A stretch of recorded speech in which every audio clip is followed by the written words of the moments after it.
Bismillah. Assalamualaikum warahmatullahi wabarakatuh. Alhamdulillahirabbil alamin. Wassalatu wassalamu ala asrofil anbiya'i wa mursalin wa ala alihi wa ashabihi wa man tabi'ahum bi ihsanin ila yaumiddin. Pertama, marilah kita mengucapkan puji syukur kehadirat Allah Subhanahu wa taala yang mana pada malam hari ini masih memberikan nikmat iman, Islam, dan kesehatan sehingga kita bisa mengadakan perekaman lagi. Mudah-mudahan kisah yang akan saya sampaikan nanti bisa menggugah semangat kita untuk berislam demi persaudaraan Islam yang hari ini sungguh sangat memprihatinkan.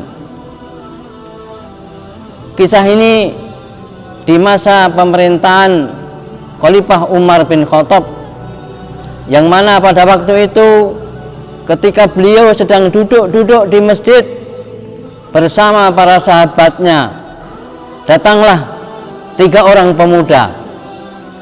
Yang satu pemuda yang kusut, kemudian 2 pemuda tadi mengatakan, "Wahai Amirul Mukminin, tegakkanlah keadilan."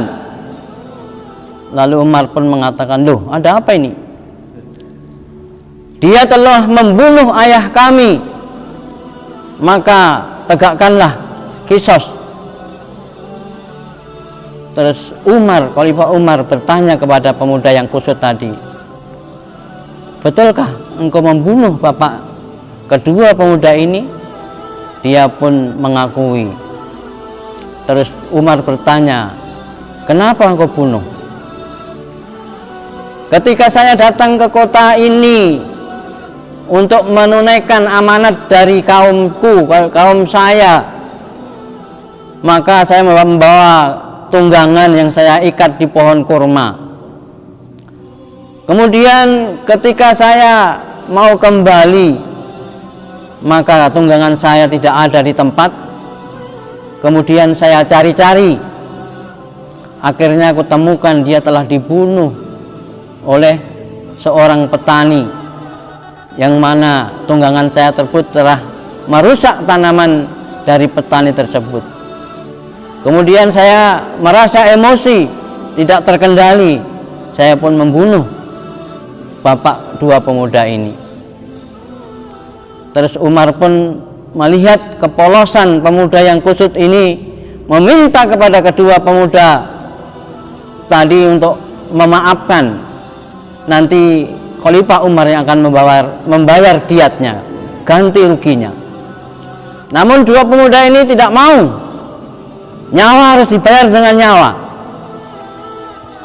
Kemudian pemuda yang kusut ini mengatakan kepada Khalifah Umar, "Wahai Khalifah, izinkanlah saya minta waktu 3 hari, karena saya harus menyampaikan amanah yang telah dibebankan kepada saya, kepada kaum saya." Lalu Umar pun mengatakan, "Lalu siapa jaminannya?"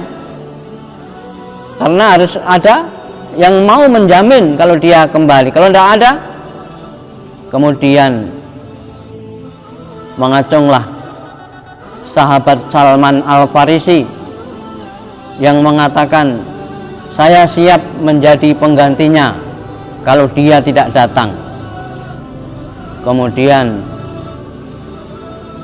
selama 1 hari ditunggu tidak datang, 2 hari tidak datang, hari ketiga pun ketika menjelang maghrib orang ini belum datang.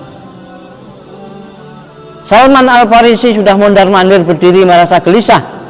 Para sahabat yang lain pun merasa gelisah bahwa Salman Al-Farisi yang telah berjasa di perang Kondak hanya akan dibunuh sebagai pengganti orang yang belum pernah dikenalnya. Kemudian ketika waktu sudah menjelang habis, maka terlihatlah dari jauh pemuda tadi lari, jatuh dan bangun. Namun akhirnya dia sampai ke pangkuan Khalifah Umar sambil pingsan. Kemudian ditanya oleh Khalifah Umar, "Wahai pemuda, kenapa engkau terlambat datang?" "Karena saya memacu kendaraan saya, tapi kendaraan saya tidak mampu, akhirnya kendaraan saya mati di jalan.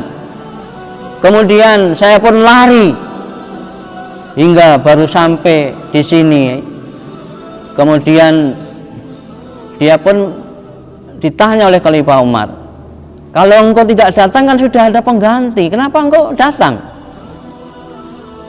Lalu pemuda tadi mengatakan, "Saya khawatir kalau setelah kejadian hari ini akan dikatakan tidak ada orang Islam yang mau menepati janji." Khalifah Umar pun bertanya kepada Salman Al-Farisi, "Wahai Salman, kenapa engkau berani menjamin orang ini sedangkan engkau belum pernah kenal sebelumnya?" Lalu Salman pun mengatakan, "Saya tidak mau dikatakan setelah hari ini tidak ada orang Islam yang mau menolong saudaranya." Kemudian terdengarlah teriakan takbir, Allahu Akbar. Ternyata dua pemuda tadi mengatakan, "Saya maafkan pemuda ini." "Kenapa engkau mau maafkan pemuda ini sedangkan tadi kamu tidak mau?" Dua pemuda tadi mengatakan, "Saya tidak mau ada orang berkata setelah ini tidak ada orang Islam yang mau memaafkan saudaranya." Inilah kisah persaudaraan Islam yang walaupun belum dikenalnya pun mereka mau membantu, mau memaafkan kesalahan-kesalahan saudaranya.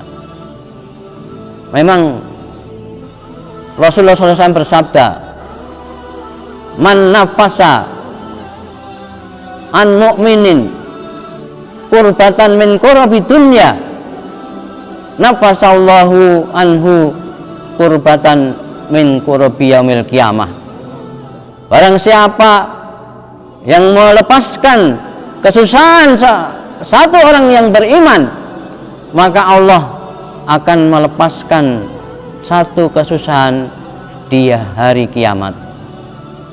Wa man yassara, dan barang siapa yang memudahkan ala mu'sirin, orang yang dalam kesulitan, yassarallahu alaihi fid dunya wal akhirah, Allah akan memudahkan atasnya di dunia dan akhirat.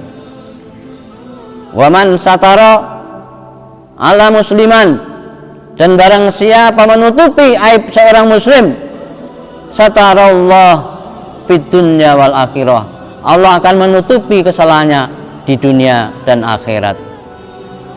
Wallahu fil auni abdi, dan Allah itu akan selalu menolong hambanya, makanal abdu fi aunil akhi, selama hamba tersebut mau menolong saudaranya. Demikianlah kisah ini saya sampaikan, mudah-mudahan kita bisa memetik pelajaran dari kisah ini. Billahi taufiq wal hidayah. Wassalamualaikum warahmatullahi wabarakatuh.